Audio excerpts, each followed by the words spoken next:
नमस्कार, आप सभी का एक बार फिर से स्वागत है। आज हम एक बहुत ही कॉमन टॉपिक के बारे में डिस्कस करेंगे जिसका नाम है टाइफाइड फीवर।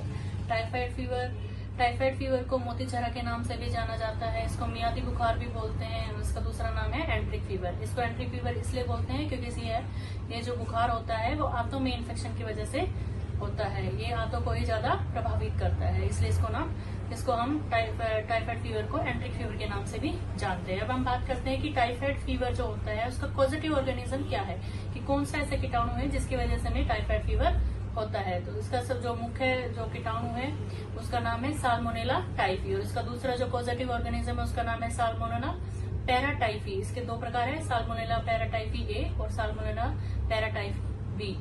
अब ये तो हो गया पॉजिटिव ऑर्गेनिज्म। अब हम बात करते हैं इसके ट्रांसमिशन की, कि ये कैसे एक से दूसरे इंसान में फैलता है। इसका जो मुख्य कारण है वो है ओरोफिकल रूट, मतलब ये गंदे खाने से, गंदे पानी से इनसे फैलता है। इसका दूसरा तरीका है, अगर किसी को टाइफाइड हो रखा है और उसने अपने अच्छे से हाथ वॉश नहीं किए हैं, वो जब सोच जाने के बाद अच्छे से हाथ वॉश नहीं करता है, अच्छे से फ्लश नहीं करता है, तो उससे कीटाणु दूसरे इंसान में चले जाते हैं। जैसे वो खाना जिसको है टाइफाइड, उसने अच्छे से हाथ वॉश नहीं किए और उन्हीं हाथों से खाना बना रहा है और खाने को अधपका छोड़ देता है, मतलब अंडर कुक छोड़ देता है, तो उस खाने के द्वारा वो दूसरे इंसान में इंजेक्शन हो जाता है उन कीटाणु का। और ये जो कीटाणु है वो किसी के अंदर जाने के बाद, मतलब इंजेक्शन के बाद 7 से 10 दिन के बाद ये इसके जो सिम्टम होते हैं वो दूसरे इंसान में दिखाई देते हैं। अब हम बात करिए, तो हो गई थी इसकी पॉजिटिव ऑर्गेनिज्म की बात। अब हम बात कर लेते हैं सिम्टम्स के बारे में, कि इसके जो क्या क्या सिम्टम है जिसकी वजह से ये हमें पता चलेगा कि इस बंदे को या फिर इस पेशेंट को टाइफाइड है। सबसे पहले आएगा हाई ग्रेड फीवर। पेशेंट को एक फीवर हाई ग्रेड फीवर होगा, तो उसमें बहुत ही स्पेसिफिक टाइप का फीवर दिखाई देता है जिसको बोलते हैं स्टेपलेटर फीवर। मतलब इसमें क्या होगा, जैसे बंदा सुबह उठता है तो उसको फीवर होगा 100 ग्रेड। धीरे धीरे जैसे जैसे दिन चढ़ता जाएगा, सूरज चढ़ता जाएगा, तो फीवर रेस होता जाएगा और एक सिचुएशन आएगी 103 से 104 पर ये प्लेटू हो जाता है, स्थिर हो जाता है। उसके बाद धीरे धीरे ये डाउन आता है। इसलिए इसमें स्पेसिफिक लेटर टाइप का जो होता है वो सिग्निफिकेंट देखने को मिलता है, पैटर्न दिखाई देता है इसमें। इसको बोलते हैं स्टेपलेटर फीवर। सेकंड, उसको हेडेक होगा। जो टाइफाइड का मरीज होगा उसको जो फ्रंटल रीजन होता है, अपने माथे वाला रीजन, उसमें बहुत ही ज्यादा दर्द होगा। थर्ड, उसमें पेशेंट की जो भूख है वो बिल्कुल खत्म हो जाएगी। पेशेंट को वीकनेस महसूस होगी, उसको पूरा दिन थका थका रहेगा, उसको पेट में दर्द होगा। जो टाइफाइड वाला फीवर पेशेंट होता है उसको जो पेट का ऊपर वाला हिस्सा होता है, राइट अपर क्वाड्रेंट जिसको बोलते हैं, यहाँ पे मतलब जो ये वाला हिस्सा होता है उसको वहाँ पे स्पेसिफिक पेन होगा, बहुत ही पिन पॉइंट पेन उसको महसूस होगा, कॉलिक बहुत तेज। उसके अलावा उसको उल्टी का मन करेगा, उसको वॉमिटिंग होएगी लगातार। जब पेशेंट की कंडीशन सीवियर होती जाएगी उसको डायरिया भी दिखाई देता है। इसमें एक स्पेशल तरह का डायरिया दिखाई देता है जिसमें उसको जो लेट्रिन आती है वो जो मटर का सूप होता है वो वैसे दिखाई देती है। इसको बोलते हैं पी सूप डायरिया। धीरे धीरे कंडीशन, अगर किसी पेशेंट को ट्रीट नहीं किया जाता है, अच्छे से उसका ट्रीटमेंट नहीं होता है, तो कंडीशन बहुत ही ज्यादा वर्स हो जाती है और कई बार इतना खतरा हो जाता है कि पेट में आते ही फट जाती है। इसलिए इसका सही ट्रीटमेंट लेना बहुत ही ज्यादा जरूरी है, सही टाइम पे, और सही ट्रीटमेंट इसमें बहुत ही ज्यादा आवश्यक है। ये तो हो गई जी सिम्टम्स की बात। अब हम बात कर लेते हैं लैब टेस्ट की। कौन कौन से लैब टेस्ट है जिससे आपको ये कंफर्म हो जाएगा कि आपको टाइफाइड है। तो जर्नली बहुत सारे लोग जो कहते हैं कि इसमें विडाल टेस्ट कराते हैं। विडाल टेस्ट में कई लोगों को कंफ्यूजन रहता है कि विडाल टेस्ट में कैसे होता है, इसकी क्या क्या रीडिंग्स आती है। विडाल टेस्ट दो तरीके से होता है, एक तो है स्लाइड मेथड और दूसरा होता है ट्यूब मेथड।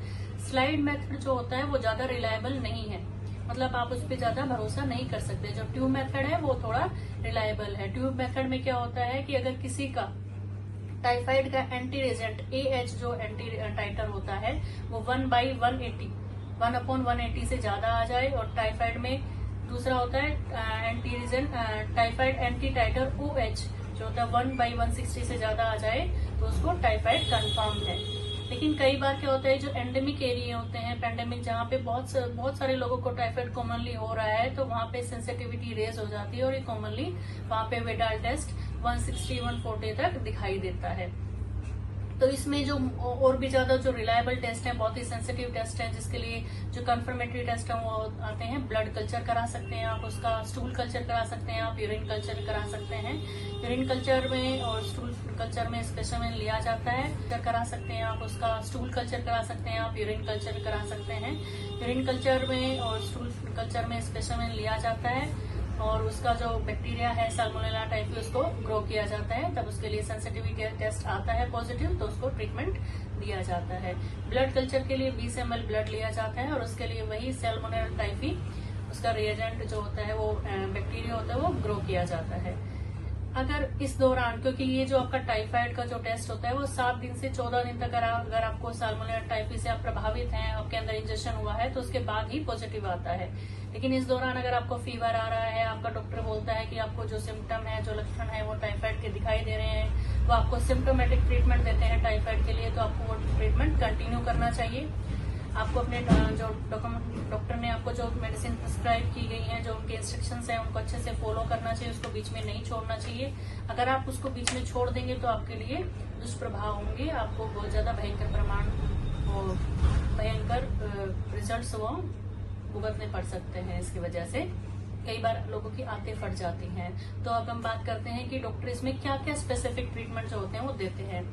इसमें अगर पेशेंट को फीवर है, सबसे पहले पेशेंट आपके पास फीवर से आ रहा है, तो उसमें डॉक्टर पैरासिटामोल देते हैं, जो आपके फीवर के लिए, आपके सर दर्द के लिए, आपके जो बदन दर्द कर रहा है, आपको थकान हो रही है, उसमें बहुत ही ज्यादा रिलैक्सेशन का काम करता है पैरासिटामोल, बहुत ही इफेक्टिव है इसमें।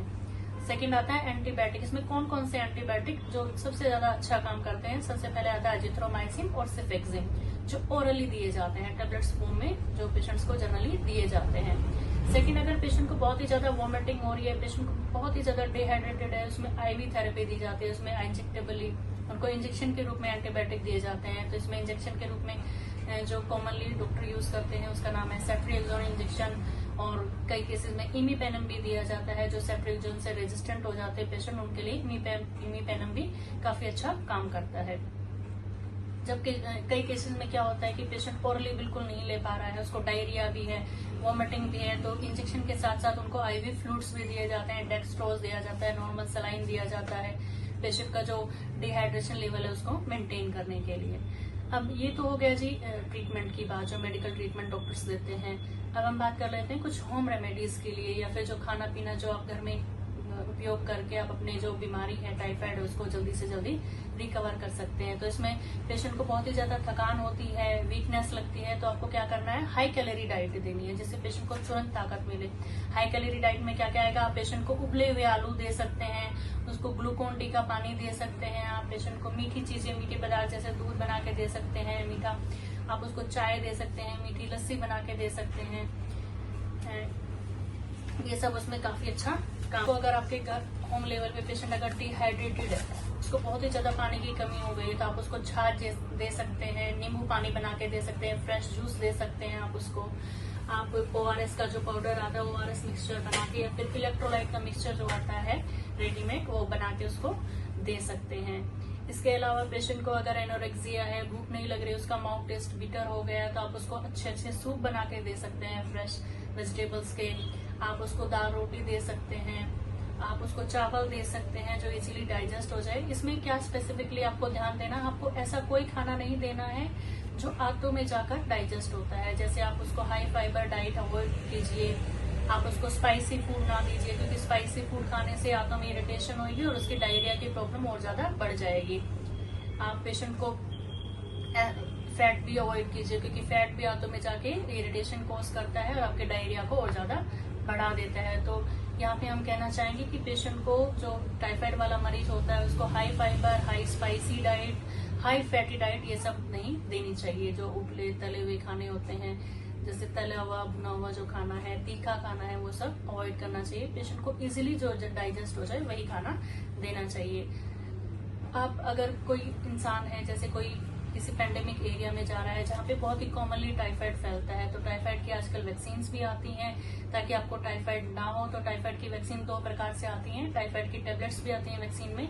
इसमें 4 टेबलेट होती हैं जो आपको कहीं भी अगर आपकी पोस्टिंग हो रही है, जैसे कोई किसी एरिया में जा रहा है जहाँ पे बहुत ही ज्यादा पैंडेमिक रूप से टाइफाइड फैला हुआ है, तो टाइफाइड की जो टेबलेट्स टैबलेट के रूप में जो वैक्सीन आती है वो आपको 2 दिन छोड़ के ऐसे करके 4 टेबलेट्स होती हैं, वो आपको लेनी है।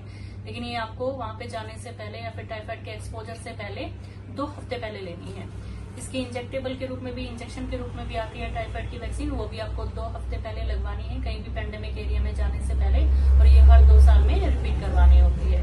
उम्मीद करती हूँ कि मेरे द्वारा दी गई जानकारी आपको लाभदायक लगी होगी। अगर आपको मेरे द्वारा दी गई जानकारी अच्छी लगी हो तो प्लीज इसको लाइक करें, सब्सक्राइब करें और अपने दोस्तों के साथ शेयर करें। धन्यवाद।